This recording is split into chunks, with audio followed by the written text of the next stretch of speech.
Olá, pessoal, tudo bem? Hoje eu vim aqui para a gente falar sobre um tema super interessante, sobre o bullying. Como que vocês, pais, podem perceber se o filho de vocês está sofrendo ou se está cometendo bullying? Vejam bem, agressividade, comportamento fechado, introspectivo, notas baixas, dificuldade de acompanhar a escola, desmotivação com a escola. Todos esses sinais são dados pela criança que sofre o bullying. E o que fazer se o seu filho sofre o bullying, se o seu filho pratica o bullying e se o seu filho é a plateia para esse bullying? Eu sou a Laine Queiroz, psicopedagoga, neuropsicopedagoga, especialista em desenvolvimento infantil. Não sai daí!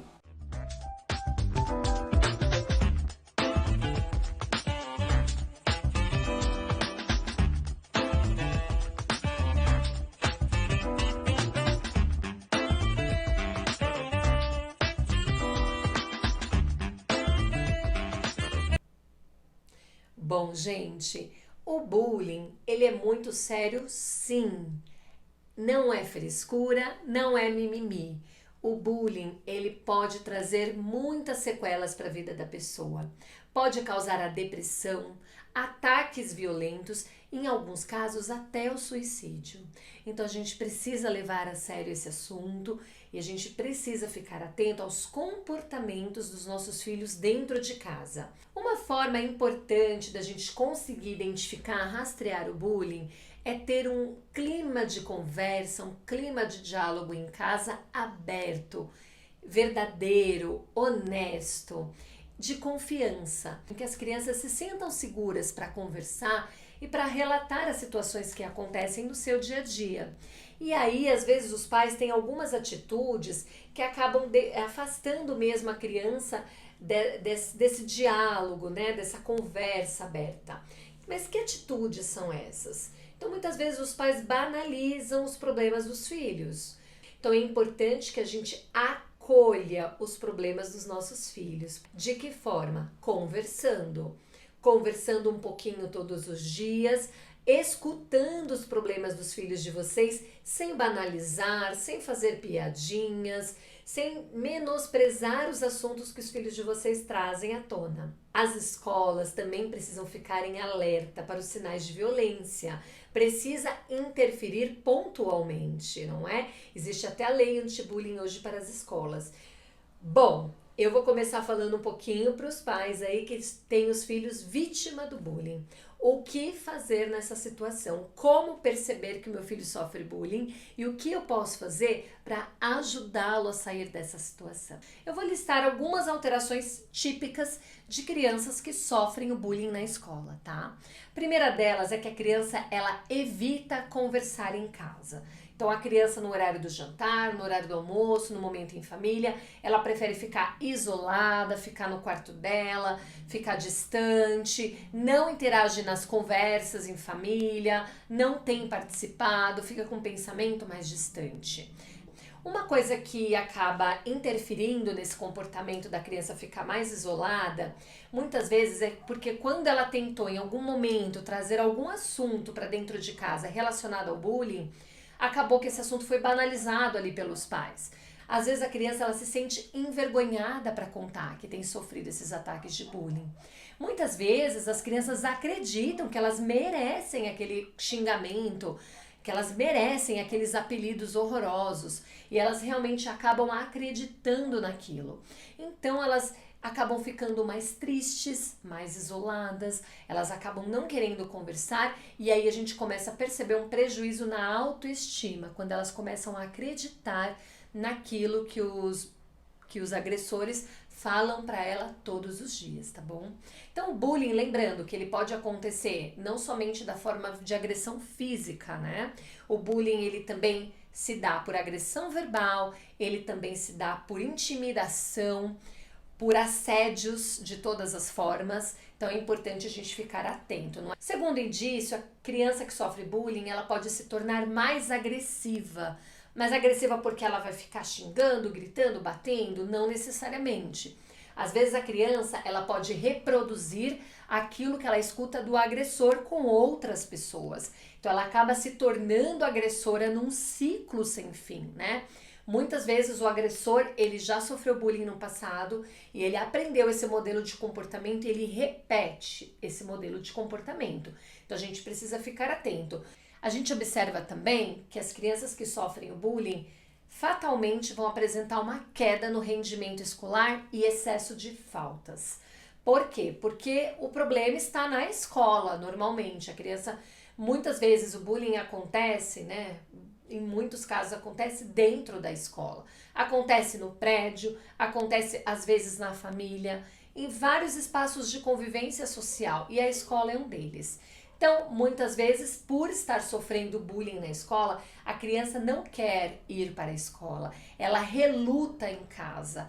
Ela pode ter pesadelos, então essa criança vai apresentar dores pelo corpo para dizer que não está bem, hoje eu não posso ir, tentando fugir, é a fuga, né? Ela tenta fugir da situação. E na escola, quando ela está na escola, é uma criança que reclama de dor de cabeça, que quer ir para casa o tempo todo, é uma criança que não consegue ter uma boa permanência. A escola precisa ligar o sinal de alerta, conversar com os pais precisam ficar atentos a esse tipo de comportamento, ir até a escola tentar entender o que acontece na escola que faz com que a criança relute tanto em ir para a escola. Um outro sintoma aí que a gente percebe são as crianças que acabam tendo nenhum ou pouquíssimos amigos. Não se envolvem em atividades em grupos na escola, nas práticas esportivas não gostam de participar, então essa criança acaba se isolando. Então é importante os pais perceberem se em casa essa criança não tem amigo na escola, nunca tem trabalho em grupo, como que essa criança, né, numa reunião de pais, pergunta para o professor de educação física como que a criança se envolve nas aulas, como que é a socialização dela. É super importante. Bom, Laine, eu identifiquei todas essas situações, tem todo um comportamento que indica o bullying. Como que eu faço? Bom, percebeu isso? Precisa estabelecer aquele clima de conversa aberto. Aquela conversa precisa acolher essa criança para ajudá-la a superar o bullying. Então, conversar sobre bullying, tentar trazer essa criança aos pouquinhos e conversando com ela, abrindo mesmo um espaço. Contar da experiência de vocês na escola, vocês sofreram bullying? Como que era na época de vocês? E conversar e puxando esse tipo de assunto para que a criança se sinta segura, para que ela realmente possa comentar algo que a tenha incomodado, não é algum tipo de ataque.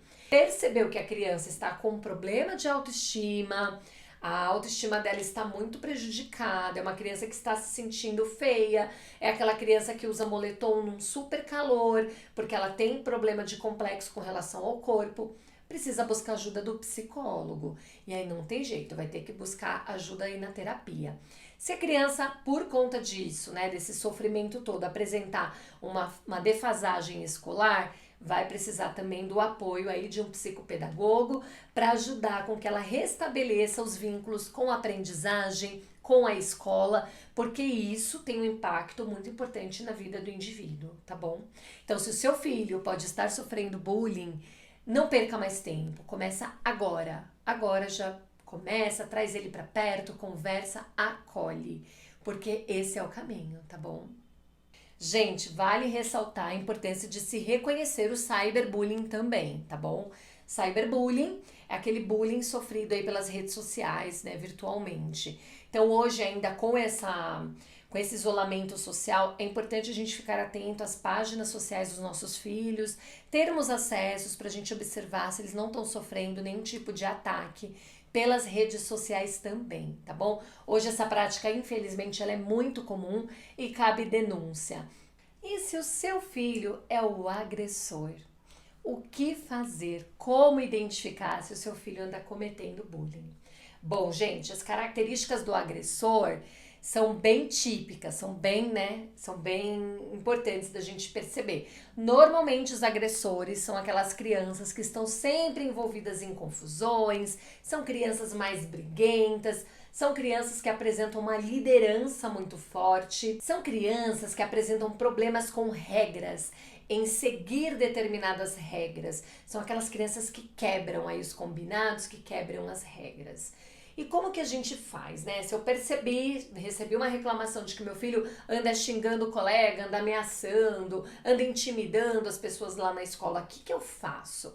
Primeiro, a gente tem que tomar cuidado para não valorizar esse tipo de comportamento negativo, né? Então tem que tomar muito cuidado com a postura e com a forma como lida com isso também, tá bom? Então nada de supervalorizar esses comportamentos negativos, a liderança negativa. Tem que estabelecer um clima aberto de conversa, de orientação, orientar os valores importantes para se conviver em sociedade. Então a gente precisa trabalhar essas questões com ele, de tolerância, de humanização, não é? E às vezes os pais acabam tendo comportamentos em casa, na família, tecem comentários desrespeitosos assistindo um programa de televisão, às vezes comentários mais preconceituosos, e as crianças absorvem tudo isso. Então é importante que nós, na nossa função de pais, tenhamos claro que estamos formando cidadãos junto com a escola, tá bom? Então a gente precisa também tomar cuidado com o tipo de comentários e com as posturas éticas que a gente tem na nossa família, em casa. E precisa passar para essas crianças os valores, a importância da convivência harmônica, a importância dessa socialização. E quando identificado agressões, o fato ele precisa ter uma correção, precisa realmente ter uma certa orientação e a criança precisa sentir isso de alguma forma. Não pode deixar passar em branco, tá bom? Então, a criança tá xingando na escola, fez uma conversa e acabou. Não, a criança precisa de um corretivo. Ela precisa ser corrigida nessa ação. Precisa fazer com que essa criança peça desculpas ao colega, ir até a escola, intervir nesse momento aí, de diálogo, de convivência, de interação. Então, os pais precisam ser bem ativos nesse tipo de situação. E a escola também precisa ficar atenta também para identificar, acender o sinal de alerta, entrar em contato com os pais e os pais a investir mesmo nessa formação de valores dessa criança, tá bom? E lembrem-se, nada de deixar passar batido. A criança precisa ser responsabilizada por todos os atos cometidos. E essa correção tem que ser na medida, no peso, de acordo com a ação, tá bom? Bom, gente, como eu disse para vocês, entre a vítima e o agressor, existe a plateia. Aquela rodinha de crianças que ri, né, que debocha da criança que está sendo humilhada. E aí vale um pensamento reflexivo. Não é normal, não é legal que alguém se divirta ao ver alguém sendo humilhado. Isso tem que nos chamar a atenção. E aí a gente precisa, novamente, abrir um espaço em casa de diálogo, conversar com essa criança, orientar que ela, rindo do coleguinha que está sendo humilhado, agredido, rindo da vítima, ela está compactuando com uma situação de violência. E isso é tão grave quanto cometer a própria violência. E é importante que se oriente que esse tipo de prática, se a criança presenciar, ela precisa denunciar. A gente começa a desenvolver uma habilidade super importante na socialização, nas interações, que é a empatia, se colocar aí no lugar do outro, tá bom? Bom, se você tem o seu filho, identificou que ele é vítima, agressor, que ele é plateia, lembrem-se, vocês, pais, são responsáveis por essas crianças. Não pode fingir que nada está acontecendo. É preciso tomar uma atitude, tá? Espero que essas dicas tenham ajudado vocês. Bom, gente, espero que vocês tenham gostado. O vídeo de hoje foi esse, as dicas foram essa. Se você gostou desse vídeo, deixa seu like, se inscreve aqui no canal, segue, ativa o sininho para receber as notificações. Compartilhe esse vídeo com mais pessoas para que as pessoas tenham acesso à informação, tá bom? Eu sou a Laine Queiroz, agradeço a sua atenção e até mais!